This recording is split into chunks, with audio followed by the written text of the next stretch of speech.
The Strange Tales of Virgil Epilogue.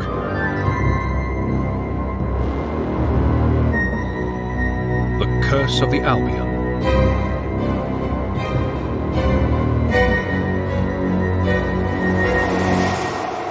Chapter 2.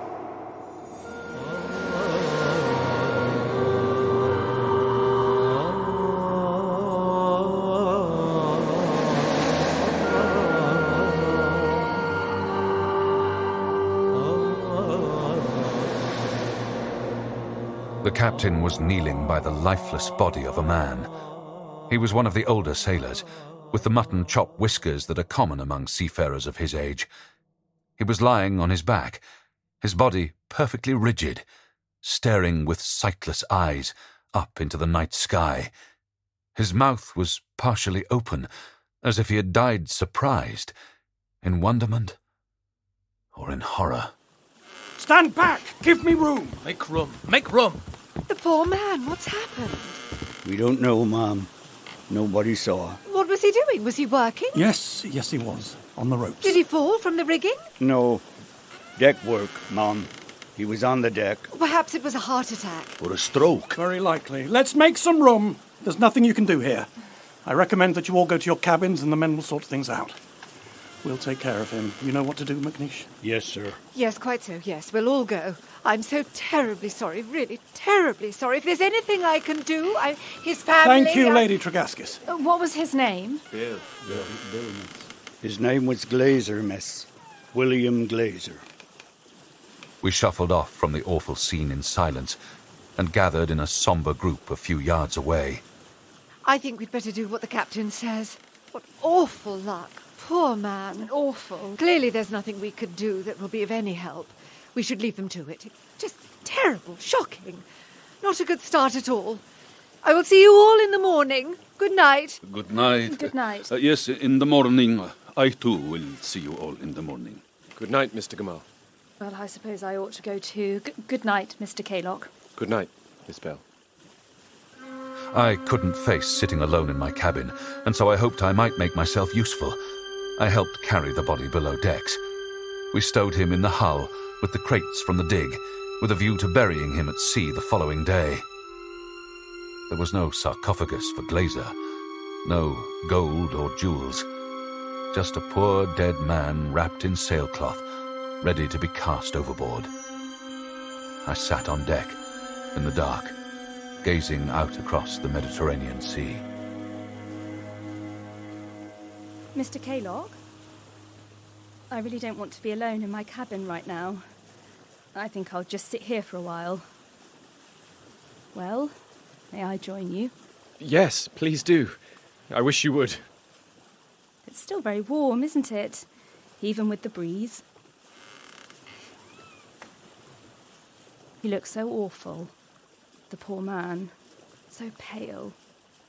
He was like a statue. Perhaps they will work it out and tell us what happened. Do you know, I've never seen a dead body before.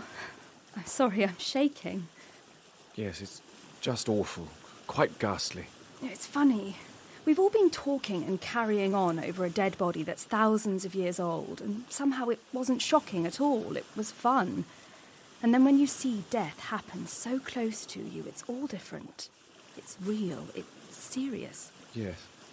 Heart attack, that's what they said. That's the likeliest explanation, certainly. Oh, Mr. McNeish, I would like to express my shock, my sadness for your loss. Thank you, miss. He was a good sort. A sailor all his life. Known him for years. I'm sorry for your loss, too. I really am. It's good of you to say so, sir. Do you know what happened? An accident of some sort? No sign of an accident. Heart failure, then, do you think? Perhaps. How are the men taking it? He was a popular member of the crew. They're upset. Yes, they must be. They're troubled. Really? Robbins found him first. He's in shock. Why? Because when he found him lying there, he saw something else. Yes. Sitting on the dead man's chest was a bird. Good Lord. A seagull of some sort? Not a seagull, Mr. Epilogue. What then? It was an owl. An owl? Is that possible? possible, but rather unlikely, don't you think? Most unlikely. Mr. Penhallow, I didn't see you there. Good night, Mr. McNeish. Good night, sir. Miss, Mr. Kaylock. Good night. The men are deeply superstitious. It's rather unfortunate. This sort of thing makes them uneasy. They see it as an omen of some kind. Perhaps Robin saw the amulet and the cartouche. Saw something, thought it looked like an owl? In ancient Egypt, the owl was considered a spirit of darkness. It flits in the night between the worlds of the living and the dead, sentinel to the endless stream of souls as they pass into the underworld. But you don't find owls at sea, unless the poor things are stowaway or got hopelessly lost. No, it's ridiculous. Robin says he saw an owl, and McNeish believes him. And you? What do you think? Blazer was one of the men who carried the sarcophagus.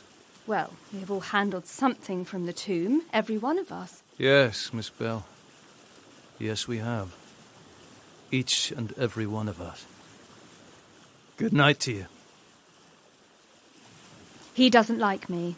I don't think he likes anyone, not even himself. For someone who has made the discovery of a lifetime, many lifetimes, he seems so unhappy. I think it must be true of all archaeologists. They must destroy the thing they love. But it's not destroyed, is it? It's saved and preserved. What I mean is, and I don't know this for a fact, but surely the joy of being an archaeologist is finding the thing exactly as it was left, intact, when it still has a connection to the past, to the people who left it there. As soon as it's pulled from the sand and put on display, the whole thing is ruined, in a way. I really don't know what you mean. It's only stuff. Urns and chariots and jewels and dead people. It's fascinating, of course, but it's still just stuff. Dead stuff.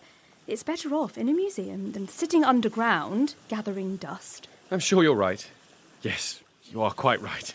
But it has always occurred to me that it's rather strange. What is? Well, that when we bury our dead, we give the whole procedure lots of ceremony and dignity and respect. And of course, it's an absolute sacrilege to disturb someone's grave. Unless, that is, the body is 3,000 years old and under the auspices of a different god. Gods. I think they had quite a few, didn't they? Quite a few, yes. So, who are we up against? Well, I suppose Osiris, for a start, god of death, and his henchman Anubis. Anubis? Body of a man and the head of a jackal. It's his job to get the dead into the underworld. Oh, sounds a bit more scary than an owl. Look here, you don't believe all this, do you? No, of course not. I wouldn't want to appear in the Illustrated News as a credulous fool. I think you'd be lucky to appear in the Illustrated London News at all. It's a highly esteemed publication. I know. It's a terribly impressive job. Your family must be very proud. Oh, everybody's incredibly proud of me. It's quite a coup. Big story, big responsibility. Yes, well done. The only problem with responsibility is that if you get it wrong, you are the one who's responsible. I've no doubt you'll do a splendid job. And how do you know that? Well, I don't really know. You just seem like a sensible sort. Oh, a sensible sort. You make me sound like an old colonel. No, sorry. I mean you've got your head screwed on. No, that sounds even worse. You know, I might just put you in the Illustrated London News after all. Good night, Mr. Kaylock. It's Virgil. And it's Dorothy. Good night. After 3 days at sea, we docked at Malta. What had begun as a celebration had become a somewhat sombre affair. We were all relieved to arrive in dock, and Lady Tregaskis insisted that we find our joie de vivre again on land. We had only a few hours to spend, but it was a tonic to walk the busy streets and see the world going by in the cafes and squares of Valletta. The sandstone gave the entire city a satisfying golden glow in the Mediterranean sunshine. I was invited to have lunch with Lady Tregaskis and the rest of the party, but pleading a headache, I chose to explore the city on my own. Though, if I am truthful, I admit that I would have preferred to be walking in the company of Dorothy Bell. My ambling took me to the Cathedral of St. John. Built in the 16th century and being no more than 400 years old, it seemed to me to be a mere pretender to the title of an historical monument. In its cool interior, I dutifully found the Caravaggio and the Illustrated Life of St. John the Baptist by Mattia Preti, and was on my way out when I noticed in the gloom the kneeling form of a sailor. McNeish. He was in a side chapel, praying. As I watched, he turned and caught my eye. caught me, watching him. I nodded an embarrassed greeting and made for the door, where I was hit by the full glare of the Maltese sun at noon. I walked across the cathedral square and wandered down into the maze of narrow streets. I had no notion of where I was going, and my ambling led me further and further into the labyrinthine alleys of the old town. It was cooler in the shade, but the air, trapped by the high-walled houses, was quite stale, and the smells of the streets somewhat overpowering. In places, the ancient sandstone walls had deteriorated so badly that it seemed that their collapse was imminent. Before long, I found myself disorientated and alone in a dark, blind alley, and turning on my heels to return the way I had come, I found that my path had been blocked by a large and fearsome dog. Oh, God! It stood in the middle of my path, blocking my way. It was a beast, jet black, with ears that stood high on its head, its lips pulled back over its exposed teeth. Where had it come from? Had it followed me? Its eyes held mine with what seemed to me a personal hatred. I had no idea how to defend myself. I stood transfixed. There was nowhere to run. I stared at it helplessly, waiting for it to strike. It moved, slowly, deliberately towards me. Away! Go out! Now! Get up! Up with you! Get away! McNeish was there, waving a stick at the beast. Away with you! Go out! Get away! The dog turned and ran and was gone. Mr. Keylock, are you hurt?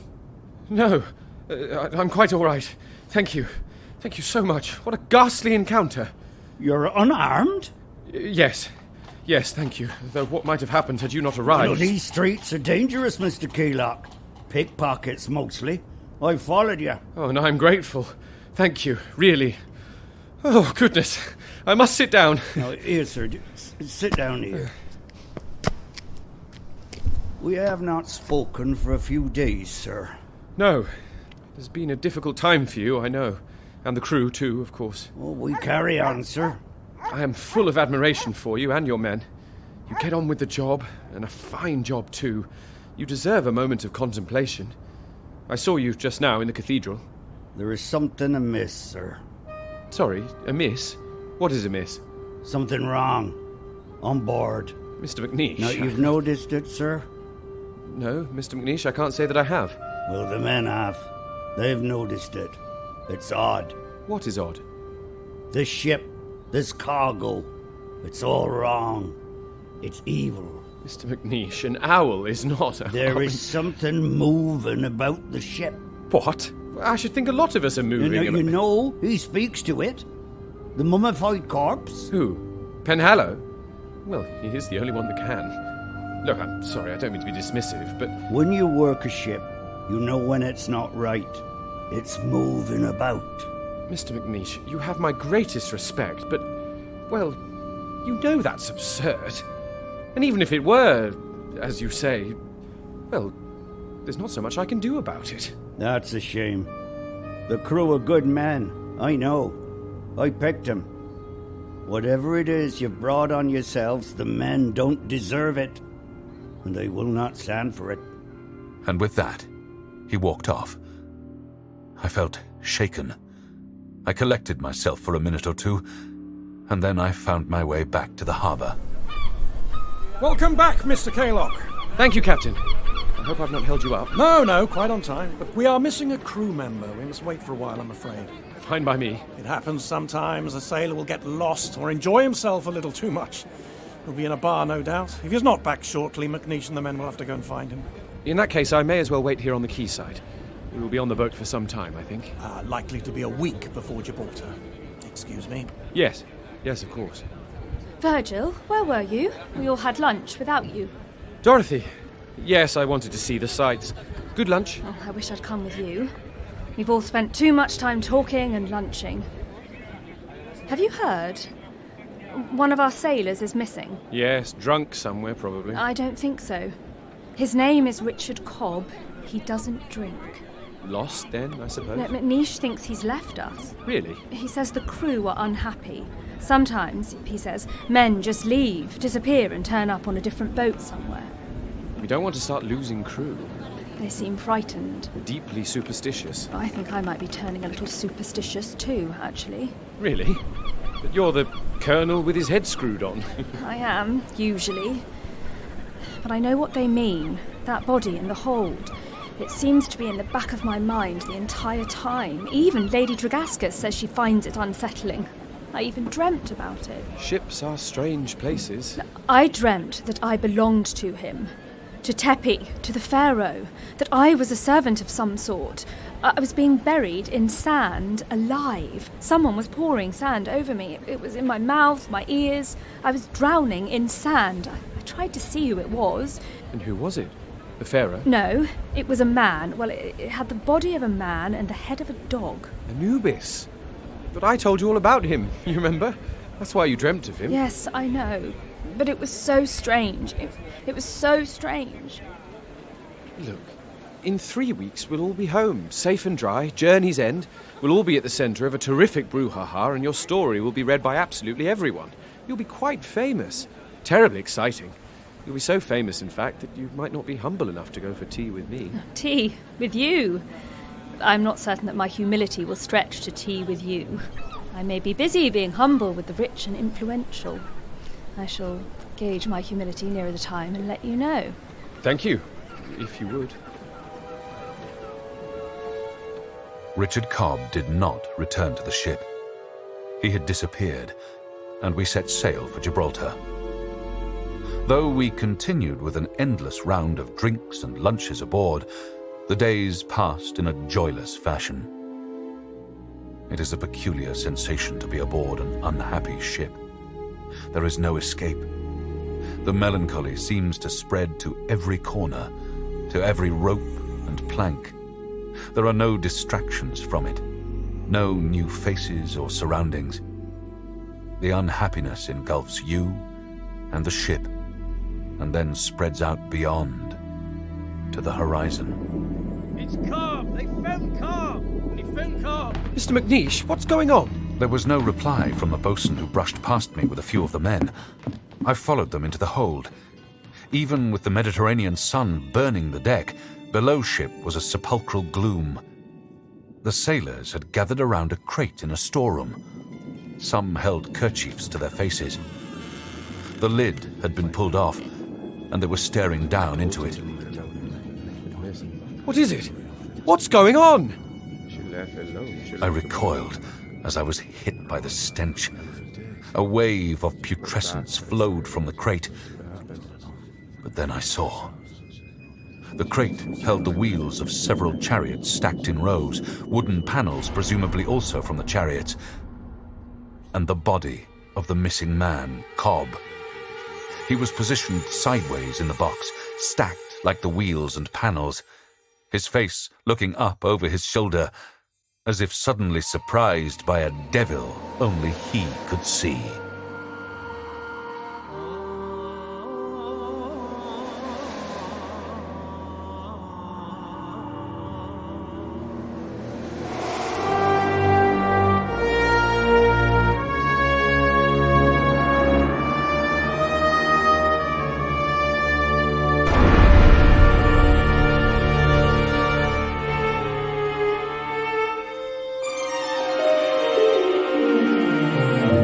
In Chapter 2 of The Curse of the Albion, written by John Ram, Virgil Kaylock was played by Nicholas Bolton, young Kaylock, Daniel Fraser, Lady Tregascus, Abigail Thor, Robert McNeish, David Fielder, Dorothy Bell, Ellie Turner, James Penhallow, Matthew Pidgeon, and Tarek Gamal, Montgomery Wigglesworth. The music was composed by Neil Brand.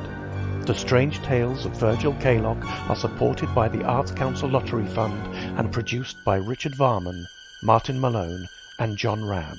It is a Kaylock production.